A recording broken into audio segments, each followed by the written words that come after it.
Hello friends, welcome to job guide.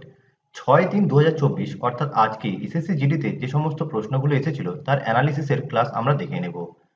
SSC অনেক প্রশ্নই repeat করছে, তাই এইগুলি আগামী পরীক্ষার জন্য খুবই গুরুত্বপূর্ণ। চলো দেখে নেওয়া যাক। খোখো খেলায় প্রতিটি দলের খেলোয়াড় সংখ্যা কত? খোখো খেলায় প্রতিটি দলে 9 জন করে খেলোয়াড় থাকে। বেসবলে থাকে 9 জন, বাস্কেটবলে থাকে 5 জন, ক্রিকেট, ফুটবল, হকিতে থাকে 11 জন, ক্রিকেটে থাকে 3 জন বা 6 জন, কাবাডি, নেটবল, ওয়াটার পোলোতে থাকে 7 জন, খোখো খেলায় থাকে 9 জন, ল্যাক্রোসে থাকে 10 জন, পোলোতে থাকে 4 জন, রাগবি ফুটবলে থাকে 15 জন, ভলিবল, আইস হকিতে থাকে 6 জন। পরের প্রশ্ন, লেজিম কোথাকার লোকনৃত্য? লেজিম এটি মহারাষ্ট্রের লোকনৃত্য। মহারাষ্ট্রের আরও কিছু লোকনৃত্য হল লাবণী, তামাশা, ধানগাড়ি গাজা,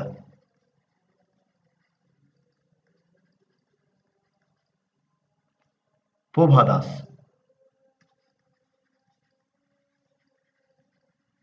কলি। এছাড়া কিছু বিখ্যাত উৎসব হলো পোলা উৎসব। এই পোলা উৎসবটা ছত্তিশগড়েও হয়ে থাকে। মহারাষ্ট্র এবং ছত্তিশগড়ে এই পোলা উৎসবটা হয়। সাধারণত এই উৎসবে কৃষকরা তাদের গরু বা ষাঁড়কে পূজা করে। পরের প্রশ্ন, 2011 সালের আদমশুমারি অনুযায়ী ভারতের সাক্ষরতার হার কত?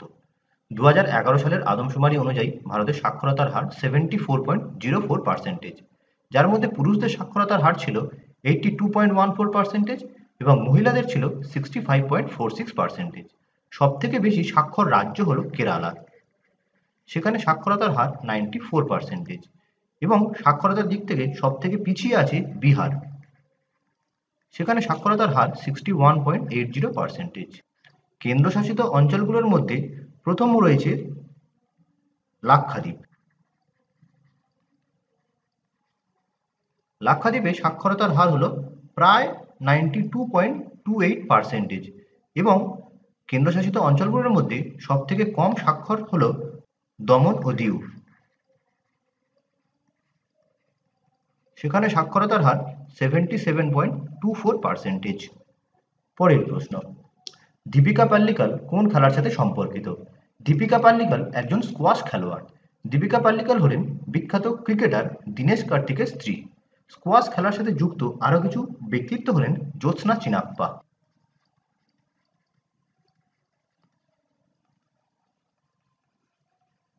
সৌরভ ঘোষাল প্রমুখ। পরের প্রশ্ন, পরম শূন্য তাপমাত্রায় কণার গতি কত? পরম শূন্য তাপমাত্রা অর্থাৎ -273.15 ডিগ্রি সেন্টিগ্রেড, এই সময় কণার গতি হল 0। পরের প্রশ্ন, রাজ্যের কার্যনির্বাহী ক্ষমতা কার হাতে থাকে? রাজ্যের কার্যনির্বাহী ক্ষমতা বা এক্সিকিউটিভ পাওয়ার থাকে রাজ্যপালের হাতে, এবং আর্টিকেল 164 এর উল্লেখ রয়েছে। আর্টিকেল 160-তে রয়েছে প্রতিটি রাজ্যে একটি রাজ্যপাল থাকবে, এবং আর্টিকেল 164-এ রয়েছে রাজ্যের কার্যনির্বাহী ক্ষমতা থাকবে রাজ্যপালের হাতে। আগে একটি প্রশ্ন এসেছিল, কোন সংবিধান সংশোধনীর মাধ্যমে একজন রাজ্যপাল একের বেশি রাজ্যের কার্যনির্বাহী সামলাতে পারে? উত্তর হবে সেভেন্থ কনস্টিটিউশনাল অ্যামেন্ডমেন্ট অ্যাক্ট, যা 1956-এ পাস হয়েছিল। পরের প্রশ্ন, 2022-23 সালের রঞ্জি ট্রফিতে কোন দল জয়ী হয়? 2022-23-এর রঞ্জি ট্রফিতে জয়ী হয়েছিল সৌরাষ্ট্র। তারা ফাইনালে বাংলাকে হারায়, এবং এই খেলাটি হয়েছিল কলকাতার ইডেন গার্ডেন্সে। পরের প্রশ্ন, 100 দিনের কাজ কোন প্রকল্পের অধীনে হয়ে থাকে? 100 দিনের কাজ হয় মনরেগা স্কিমে। প্রথমে এর নাম ছিল NREGA স্কিম। এটি পাস হয়েছিল 2005 সালে এবং কাজ শুরু হয় 2006 সাল থেকে। তখন এর ফুল ফর্ম ছিল national rural employment guarantee act. 2009 সালে এর নাম বদলে হয় MNREGA scheme, Mahatma Gandhi national rural employment guarantee scheme. এই প্রকল্পের অধীনে 100 দিনের কাজ হয়ে থাকে। পরের প্রশ্ন, কোন অনুচ্ছেদের অধীনে বৈষম্য বিলুপ্ত হয়েছে? বৈষম্য বিলুপ্ত হয়েছে আর্টিকেল 15-এর মাধ্যমে। আর্টিকেল 15-এ বলা রয়েছে, জাতি, ধর্ম, বর্ণ, জন্মস্থান ইত্যাদির ভেদে কোনো মানুষের সাথে কোনো রকম বৈষম্য করা যাবে না। এগুলি পার্ট 3-তে রয়েছে। পার্ট 3 হলো মৌলিক অধিকার। বর্তমানে ভারতে 6টি মৌলিক অধিকার রয়েছে। পরের প্রশ্ন, মংমং উৎসব কোন রাজ্যে পালিত হয়? এটা একটু নতুন প্রশ্ন। মংমং উৎসব এটি নাগাল্যান্ডে পালিত হয়। নাগাল্যান্ডের আরো কিছু বিখ্যাত উৎসব হলো হর্নবিল উৎসব, সেক্রেনি উৎসব, এছাড়া কিছু বিখ্যাত নৃত্য হলো সুয়ালুয়া, জেলিয়াং এবং ব্যাম্বু ড্যান্স বা বাঁশ নৃত্য। পরের প্রশ্ন, কোন রাজ্যে জনসংখ্যার ঘনত্ব সর্বাধিক? জনসংখ্যার ঘনত্ব সর্বাধিক বিহার রাজ্যে। 2011 সালের সেন্সাস অনুযায়ী বিহারের জনঘনত্ব 1106। জনঘনত্ব অর্থাৎ প্রতি বর্গ কিলোমিটারে কতজন মানুষ বাস করে? সর্বনিম্ন রাজ্য হল অরুণাচল প্রদেশ, সেখানে প্রতি বর্গ কিলোমিটারে 17 জন মানুষ বাস করেন। সবথেকে বেশি কেন্দ্রশাসিত অঞ্চল হল দিল্লি, সেখানে প্রতি বর্গ কিলোমিটারে 11,297 জন বাস করে এবং কেন্দ্রশাসিত অঞ্চলগুলোর মধ্যে সব থেকে কম হলো আন্দামান ও নিকোবর দ্বীপপুঞ্জ, সেখানে প্রতি বর্গ কিলোমিটারে 46 জন মানুষ বাস করেন। এর সাথে আরেকটি প্রশ্ন আছে, পুরো ভারতের জনঘনত্ব কত? পুরো ভারতের জনঘনত্ব 382। পরের প্রশ্ন, ব্রাহ্ম সমাজের প্রতিষ্ঠাতা কে? এই প্রশ্নটাই আমরা আগের দিন করলাম। ব্রাহ্ম সমাজের প্রতিষ্ঠাতা রাজা রামমোহন রায়। তিনি 1828 সালে কলকাতায় ব্রাহ্ম সমাজ প্রতিষ্ঠা করেছিলেন। চারটি সমাজ মনে রাখবে।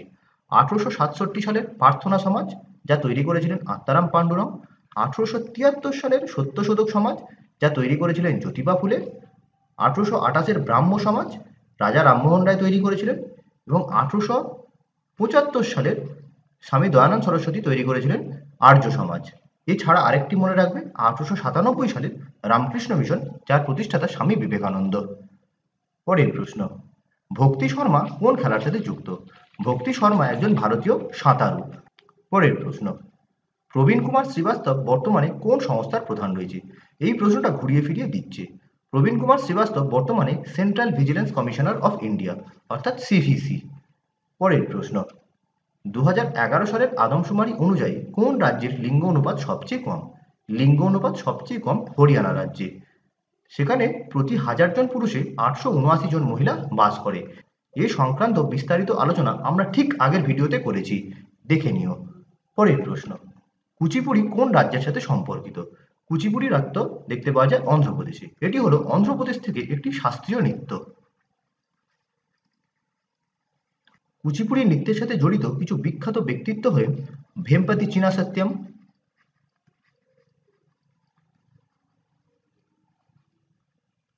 যামিনী কৃষ্ণমূর্তি,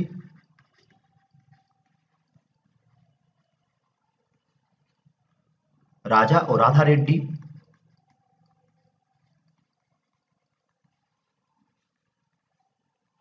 লক্ষ্মীনারায়ণ শাস্ত্রী,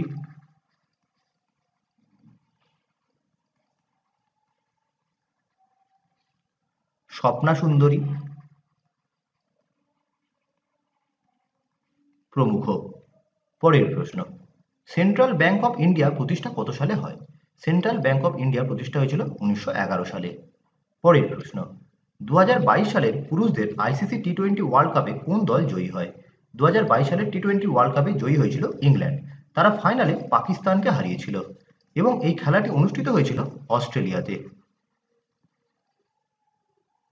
এছাড়া 2023 সালের আইসিসি ওয়ার্ল্ড কাপ হয়ে গেল, ওয়ানডে ওয়ার্ল্ড কাপ, সেখানে জয়ী হয়েছিল অস্ট্রেলিয়া। তারা ফাইনালে ইন্ডিয়াকে হারায় এবং খেলা হয়েছিল ইন্ডিয়াতে। পরের প্রশ্ন, উস্তাদ হাসু খান কোন ঘরানার সাথে সম্পর্কিত? উস্তাদ হাসু খান গোয়ালিয়র ঘরানার সাথে সম্পর্কিত। আরও দুজন হলেন ওস্তাদ হাদ্দু খান এবং ওস্তাদ নাথু খান। পরের প্রশ্ন, বর্তমানে মহারাষ্ট্রের উপমুখ্যমন্ত্রী কে আছেন? বর্তমানে মহারাষ্ট্রে দুজন উপমুখ্যমন্ত্রী আছেন, একজন হলেন অজিত পাওয়ার আর একজন হলেন দেবেন্দ্র ফডনবিস। বর্তমানে মহারাষ্ট্রের মুখ্যমন্ত্রী আছেন একনাথ শিন্দে। পরের প্রশ্ন, বোম্বে হাইকোর্ট কত সালে প্রতিষ্ঠিত হয়? বোম্বে হাইকোর্টের প্রতিষ্ঠা হয়েছিল 14ই আগস্ট 1862 সালে। 1862-তে মোট 3টি হাইকোর্ট প্রতিষ্ঠিত হয়েছিল। ক্যালকাটা হাইকোর্ট, ক্যালকাটা হাইকোর্টের প্রতিষ্ঠা হয়েছিল 1 জুলাই 1862-তে। এবং এটি হলো ভারতের সবথেকে প্রাচীন হাইকোর্ট। এরপরে মাদ্রাজ হাইকোর্ট।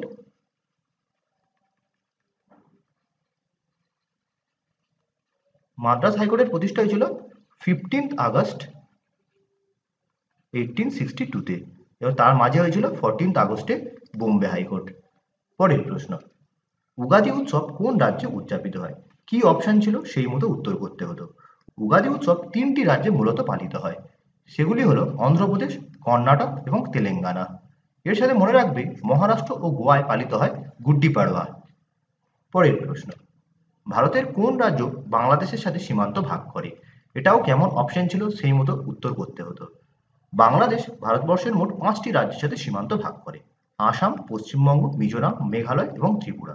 এবং বাংলাদেশের সাথে ভারতবর্ষের সীমানা সব থেকে দীর্ঘতম, তা প্রায় 4096 কিলোমিটার দীর্ঘ। পরের প্রশ্ন, কুমুদিনী লাখিয়া কোন নাচের সাথে সম্পর্কিত? এই প্রশ্নটা একটু নতুন।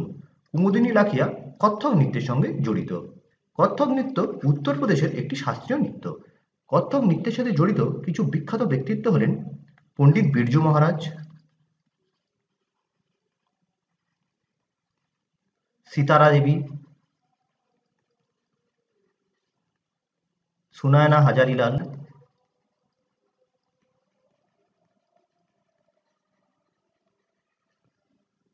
শোভনা নারায়ণ,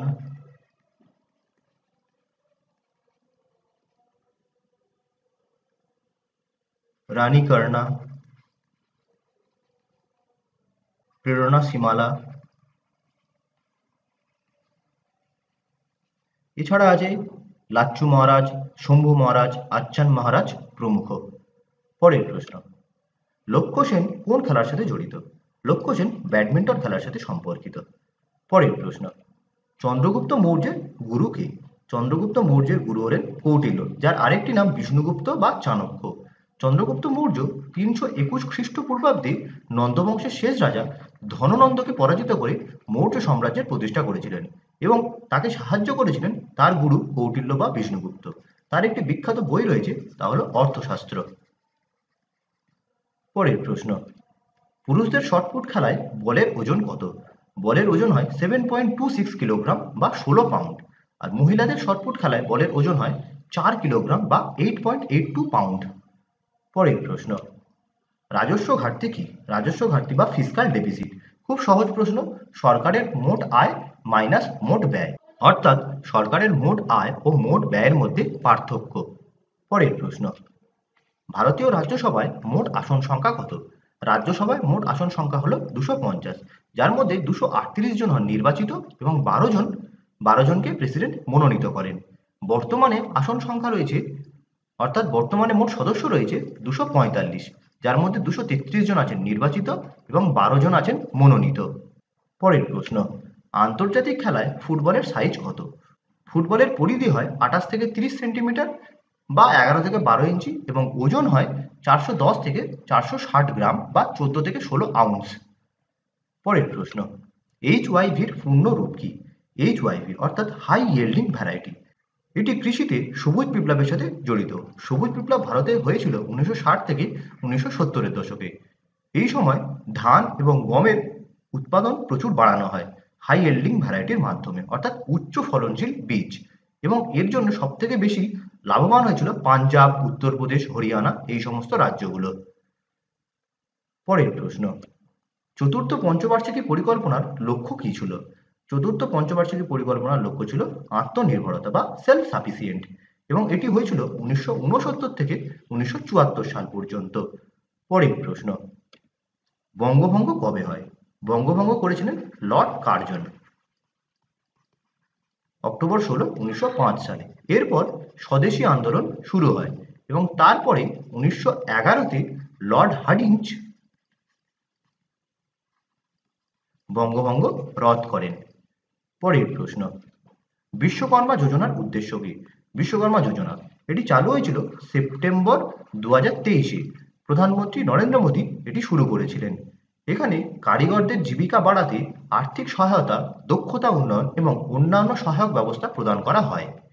পরের প্রশ্ন, গুগা নবমী উৎসব কোথায় পালিত হয়? এটাও কি অপশন ছিল তার উপর বেস করে উত্তর দিতে হতো। এটা নতুন প্রশ্ন। গুগা নবমী উৎসব দেখতে পাওয়া যায় রাজস্থান, উত্তরপ্রদেশ, হিমাচল প্রদেশ, পাঞ্জাব, হরিয়ানা, মধ্যপ্রদেশের কিছু অংশেও দেখতে পাওয়া যায়। পরের প্রশ্ন, বংশীবাদক থেকে একটি প্রশ্ন এসেছিল। দুজন বিখ্যাত বংশীবাদক হলেন হরিপ্রসাদ চৌরাসিয়া এবং পান্নালাল ঘোষ। এর থেকে এসএসসি প্রশ্ন দিয়ে থাকি। এই সমস্ত প্রশ্নগুলো আজকে আমরা জোগাড় করতে পেরেছিলাম। যদি আরও কোনো প্রশ্ন পাই আমরা পরের ভিডিওতে অ্যাড করে দেব। অনেক প্রশ্নই তোমরা কমন পাবে বা এক্সট্রা ইনফরমেশন যেগুলো শেয়ার করা হচ্ছে তার থেকে পেয়ে যাবে। তোমাদের পরীক্ষাগুলো কেমন হচ্ছে তোমরা অবশ্যই কমেন্ট বক্সে জানিও। তাহলে আজ এই পর্যন্তই, দেখা হবে পরের ভিডিওতে। ভিডিওটি কেমন লাগলো অবশ্যই জানিও। ভালো লাগলে লাইক করো, শেয়ার করো এবং পরবর্তী আপডেটের জন্য চ্যানেলটিকে সাবস্ক্রাইব করতে ভুলো না।